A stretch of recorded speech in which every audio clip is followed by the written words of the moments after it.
नमस्कार और स्वागत है इस खास चर्चा में। आज हम बात कर रहे हैं नीट पीजी 2025 के अखिल भारतीय कोटा यानी AIQ राउंड 1 की MD/MS सीटों के लिए क्या कट ऑफ रह सकती है उस पे। हाँ, हमारे पास पिछले सालों के ट्रेंड्स हैं, कुछ एनालिसिस है और कुछ अनुमान भी हैं। तो चलिए अब इसमें थोड़ा गहराई से उतरते हैं और समझते हैं कि आने वाले काउंसलिंग सेशन के लिए क्या उम्मीदें रखनी चाहिए। बिल्कुल। हमारे हाथ लगे हैं कुछ विश्लेषण जो पिछले वर्षों के डेटा, परीक्षा की संभावित कठिनाई और आवेदकों की संख्या को देखते हुए 2025 के लिए एक तस्वीर पेश करने की कोशिश करते हैं। इस चर्चा का मकसद है इन रुझानों को समझना ताकि काउंसलिंग के लिए एक बेहतर रणनीति बनाई जा सके। बिल्कुल, और ये समझना भी जरूरी है, मतलब कि ये सिर्फ अनुमान है अभी। हाँ, बिल्कुल। ऑफिशियल आंकड़े तो तभी आएंगे जब नतीजे आएंगे, काउंसलिंग शुरू होगी, लेकिन पिछले पैटर्न को देखकर हम आने वाले ट्रेंड्स का एक अच्छा खाका जरूर बना सकते हैं। खासकर AIQ राउंड 1 के लिए जो अक्सर सबसे ज्यादा कॉम्पिटिटिव होता है, तो सबसे पहला सवाल यही उठता है कि भाई 2024 की तुलना में इस साल क्या रुझान दिख रहा है? क्या मुकाबला और कड़ा होने वाला है? देखिए, ज्यादातर एक्सपर्ट्स का तो यही मानना है कि कट ऑफ, खासतौर पे जो टॉप सरकारी कॉलेजों में सबसे ज्यादा डिमांड वाली क्लिनिकल ब्रांचेस है ना जी, उनके लिए कट ऑफ या तो थोड़ी और बढ़ सकती है या फिर आप कह लीजिए 2024 की तरह ही बहुत ज्यादा कॉम्पिटिटिव बनी रहेगी। मतलब आसान नहीं होने वाला टॉप रैंक्स के लिए। अच्छा। और इसके पीछे क्या वजह लग रही है? मुख्य रूप से 2-3 बातें सामने आ रही हैं। पहली तो परीक्षा का जो डिफिकल्टी लेवल है। अच्छा, अगर पेपर मान लीजिए पिछले साल के मुकाबले आसान या मीडियम लेवल का रहता है, जैसा कि कई बार होता है। तो फिर टॉप स्कोर करने वाले छात्र बढ़ जाते हैं। सही बात है। और दूसरी वजह है कैंडिडेट्स की संख्या। अगर परीक्षा देने वाले बढ़ते हैं या उतने ही रहते हैं जितने पिछले साल थे, तो जाहिर है प्रति सीट जो कंपटीशन है वो बढ़ जाता है। यानी ज्यादा उम्मीदवार और शायद आसान पेपर, ये दोनों ही कट ऑफ को ऊपर ले जा सकते हैं। बिल्कुल। अब अगर हम क्वालिफाइंग स्कोर या परसेंटाइल की बात करें, मतलब जो मिनिमम जरूरत है काउंसलिंग में हिस्सा लेने के लिए, उसमें क्या बदलाव दिख रहा है? यहाँ तस्वीर थोड़ी मिली जुली सी है। जो हमारे सूत्र हैं उनके मुताबिक 2024 और 2025 के जो अपेक्षित क्वालिफाइंग स्कोर हैं उनकी तुलना कुछ ऐसी है। जैसे जनरल या EWS कैटेगरी के लिए 2024 में 50वां परसेंटाइल क्वालिफाइंग था। अंकों में ये करीब करीब 291 से 320 के बीच था। अच्छा। 2025 के लिए भी 50वां परसेंटाइल ही मानक रहेगा, ऐसा अनुमान है। लेकिन अंकों की रेंज शायद थोड़ी नीचे आ सकती है, मतलब 275 से 320 के बीच। ओह अच्छा। और इसी तरह SC, ST और OBC कैटेगरी के लिए 2024 में 40वां परसेंटाइल था, जो लगभग 257 से 275 अंकों के बीच था। 2025 के लिए भी 40वां परसेंटाइल ही रहेगा, पर अंकों की रेंज 245 से 275 के बीच रहने का अनुमान है। ये तो दिलचस्प है। मतलब क्वालिफाइंग परसेंटाइल तो वही है, पर न्यूनतम अंक थोड़े कम हो सकते हैं। शायद पेपर के डिफिकल्टी लेवल या स्कोरिंग पैटर्न में कुछ हो सकता है, बिल्कुल हो सकता है।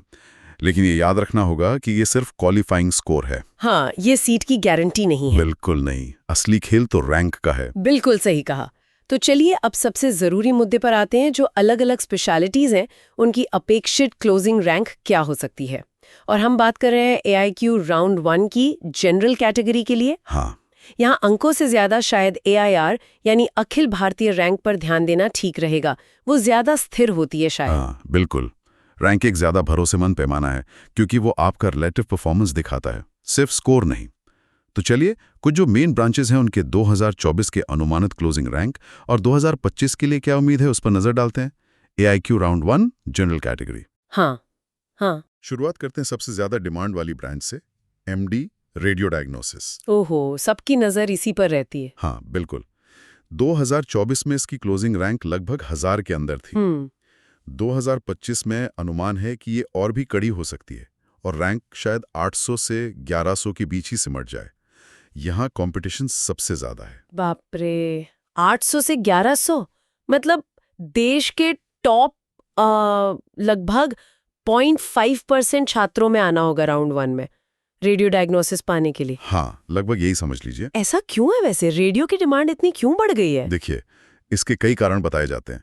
एक तो ये टेक्नोलॉजी पर आधारित ब्रांच है, फिर काम के घंटे भी थोड़े बेहतर माने जाते हैं और भविष्य में AI वगैरह आने से इसका स्कोप और बढ़ने की उम्मीद है। अच्छा, और डायग्नोसिस का महत्व तो बढ़ ही रहा है। सही बात है। अगली है एमडी जनरल मेडिसिन। 2024 में क्लोजिंग रैंक थी 1000 से 1500 के बीच। 2025 में ये 1000 से 1600 के दायरे में रह सकती है। ये एक एवरग्रीन ब्रांच है, इसकी डिमांड हमेशा ऊंची रहती है, तो कट ऑफ लगभग वैसी ही या थोड़ी और कड़ी हो सकती है। ठीक है। फिर आती है एमडी डर्मेटोलॉजी। 2024 में क्लोजिंग रैंक 1000 से 1800 के बीच थी। ये भी आजकल बहुत डिमांड में है। बहुत ज्यादा। 2025 में ये 1000 से 2000 तक जा सकती है। इसको भी एक तरह की लाइफस्टाइल ब्रांच माना जाता है, और कॉस्मेटिक डर्मेटोलॉजी का जो चलन बढ़ा है, हाँ। उससे इसकी मांग और बढ़ गई है। कट ऑफ यहाँ भी बहुत कॉम्पिटिटिव रहेगी। यानी रेडियो और डर्मा दोनों के लिए टॉप 2000 में रैंक लानी होगी राउंड 1 में सीट पक्की करने के लिए। बिल्कुल। अब थोड़ी सर्जिकल साइड की बात करें। हाँ। General surgery. हाँ, MS general surgery.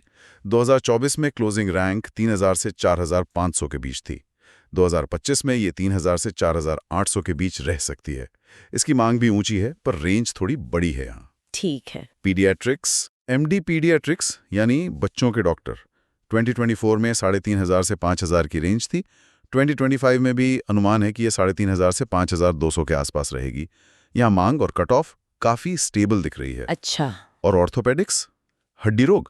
MS orthopaedics 2024 में 4000 से 6000 रैंक तक सीट मिली थी।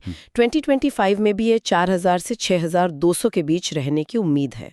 पीडियाट्रिक्स की तरह यहाँ भी मांग और कट ऑफ में ज्यादा उतार चढ़ाव नहीं दिख रहा। ये दिलचस्प है कि सर्जरी, पीडियाट्रिक्स और ऑर्थो जैसी जो कोर ब्रांचेज हैं, उनकी कट ऑफ एक दायरे में थोड़ी स्थिर सी हैं, जबकि रेडियो और डर्मा में कंपटीशन लगातार बढ़ रहा है। बिल्कुल, ये पैटर्न दिख रहा है। अब देखते हैं एमएस ओबीजी यानी गायनोकोलॉजी। 2024 में क्लोजिंग रैंक 5500 से 7500 थी। 2025 में यह 5500 से 8000 तक जा सकती है। यहाँ मीडियम से हाई डिमांड है और रैंक में थोड़ी नरमी, मतलब थोड़ी ज्यादा रैंक पर भी सीट मिलने की संभावना बन सकती है। अच्छा, ये एक पॉजिटिव बात है कुछ छात्रों के लिए। हाँ, फिर है एमडी एनेस्थीसियोलॉजी। 2024 में 7000 से 10000 की रेंज थी। 2025 में ये 7000 से 11000 तक जा सकती है। इसे मिड रेंज की क्लिनिकल ब्रांच माना जाता है, और यहाँ भी रैंक थोड़ी और नीचे जाने की संभावना है। इसके पीछे क्या कारण हो सकता है? एनेस्थीसिया तो बहुत क्रिटिकल ब्रांच है। हाँ, क्रिटिकल तो है, पर शायद बढ़ता हुआ वर्कलोड या फिर दूसरी ब्रांचेस का आकर्षण। शायद छात्र दूसरी कम तनाव वाली या ज्यादा ग्लैमरस लगने वाली ब्रांचेस की तरफ जा रहे हों। हो सकता है, ये मुमकिन है। और आखिर में एमडी पैथोलॉजी को देखते हैं। 2024 में क्लोजिंग रैंक 12000 से 18000 के बीच थी, काफी बड़ी रेंज। हाँ, काफी बड़ी। 2025 में यह 12000 से 20000 या उससे भी ज्यादा तक जा सकती है। इसे अक्सर लोअर क्लिनिकल या पैरा क्लिनिकल माना जाता है। हालांकि डायग्नोसिस में इसका रोल बहुत अहम है। यहाँ रैंक की रेंज बहुत बड़ी है। ये पूरा विश्लेषण आंखों के सामने एक साफ तस्वीर रखता है। मतलब टॉप क्लिनिकल ब्रांचेस के लिए तो गला काट कंपटीशन है। बिल्कुल। लेकिन जैसे जैसे रैंक नीचे जाती है, दूसरी जरूरी और अच्छी ब्रांचेस में भी मौके खुलते हैं। हाँ। लेकिन ये रैंक ऊपर नीचे क्यों होती हैं? आपने शुरुआत में कुछ फैक्टर्स बताए थे, उन्हें थोड़ा और विस्तार से समझाएंगे। वो कौन से मुख्य ड्राइवर्स हैं जो 2025 की कट ऑफ तय करेंगे? हाँ, बहुत अच्छा सवाल है ये। इन अनुमानों के पीछे ना 3 मुख्य कारक काम करते हैं, और उनका जो बैलेंस होता है वही फाइनल कट ऑफ तय करता है। अच्छा। पहला है परीक्षा का कठिनाई स्तर। हाँ। इसे सरल तरीके से समझते हैं। अगर पेपर पिछले साल से आसान माना जाता है तो क्या होता है? ज्यादा छात्र अच्छे नंबर लाते हैं। हाँ। अब जब एक ही स्कोर पर ज्यादा छात्र होते हैं तो किसी खास टॉप कॉलेज या ब्रांच में सीट पाने के लिए आपको आमतौर पर न्यूमेरिकली बेहतर यानी कम रैंक लानी पड़ती है। जैसे मान लीजिए पिछले साल रैंक 1000 पर जो स्कोर था, आसान पेपर में वही स्कोर शायद रैंक 1200 पर मिले। अच्छा। तो अब टॉप सीट के लिए आपको 1000 के अंदर आना होगा। बिल्कुल। मतलब कंपटीशन बढ़ गया। अच्छा, तो आसान पेपर का मतलब है टॉप रैंक्स के लिए और ज्यादा मारामारी, ये समझ में आता है। बिल्कुल। दूसरा महत्वपूर्ण फैक्टर है उम्मीदवारों की संख्या। अच्छा। अगर परीक्षा देने वाले छात्र बढ़ते हैं हर साल की तरह, या कम से कम उतने ही रहते हैं, तो हर सीट के लिए दावेदार बढ़ जाते हैं। सीधी सी बात है। हाँ, ज्यादा कंपटीशन का सीधा मतलब है कि कट ऑफ रैंक ऊपर जाएगी, मतलब सीट पाने के लिए आपको बेहतर यानी कम रैंक लानी होगी। और तीसरा फैक्टर है सीटों की उपलब्धता। अगर सरकार पीजी सीटों की संख्या बढ़ाती है, खासकर सरकारी कॉलेजों में, तो इससे कुछ राहत मिल सकती है। ज्यादा सीटें होने पर कट ऑफ रैंक थोड़ी नीचे जा सकती है, मतलब थोड़ी ज्यादा रैंक पर भी, जैसे 1000 की बजाय शायद 1500 पर भी किसी ब्रांच में सीट मिलने की संभावना बढ़ जाती है। लेकिन क्या सीटों की संख्या में थोड़ी सी बढ़ोतरी वाकई टॉप ब्रांच की कट ऑफ पर कोई खास असर डाल पाएगी? ये देखते हुए कि उम्मीदवार हर साल बढ़ रहे हैं, खासकर रेडियो डर्मा जैसी ब्रांचेस में। आपका सवाल बिल्कुल जायज है। जो टॉप ब्रांचेस है ना, जिनकी डिमांड बहुत ज्यादा है, उनमें सीटों की थोड़ी बहुत बढ़ोतरी से कट ऑफ पर बहुत मामूली असर ही पड़ता है, क्योंकि उन सीटों के लिए दावेदार इतने ज्यादा होते हैं कि कंपटीशन फिर भी बहुत ऊंचा बना रहता है। अच्छा। हाँ, जो मिड रेंज की या कम डिमांड वाली ब्रांचेस हैं, उनमें सीटों के बढ़ने का असर ज्यादा साफ दिखाई दे सकता है और कट ऑफ रैंक थोड़ी नीचे खिसक सकती है। तो ये इन तीनों चीजों का पेपर की डिफिकल्टी, कैंडिडेट्स की संख्या और सीटों की उपलब्धता का मिला जुला कॉम्प्लेक्स असर होता है। ये सब समझने के बाद अब सबसे जरूरी सवाल पर आते हैं। इन अनुमानों और फैक्टर्स को ध्यान में रखते हुए AIQ राउंड 1 को टारगेट करने वाले छात्रों के लिए आपकी क्या सलाह होगी? उन्हें अपनी काउंसलिंग स्ट्रैटेजी कैसे बनानी चाहिए? जो AIQ राउंड 1 और राउंड 2 के क्लोजिंग रैंक्स हैं, उनको अपनी गाइडलाइन बना लिए। अपनी जो अनुमानित रैंक है उसे देखिए और तुलना कीजिए कि पिछले साल उस रैंक पर आपकी पसंदीदा ब्रांच मिली थी या नहीं। ठीक है। अगर आपकी रैंक पिछले साल की क्लोजिंग रैंक के काफी अंदर है या बहुत नजदीक है, तो राउंड 1 में उस ब्रांच के मिलने की अच्छी संभावना है। उसे अपनी चॉइस लिस्ट में ऊपर रखें। ओके। लेकिन अगर आपकी रैंक उस दायरे से थोड़ी या काफी बाहर है, तो निराश होने की जरूरत नहीं है।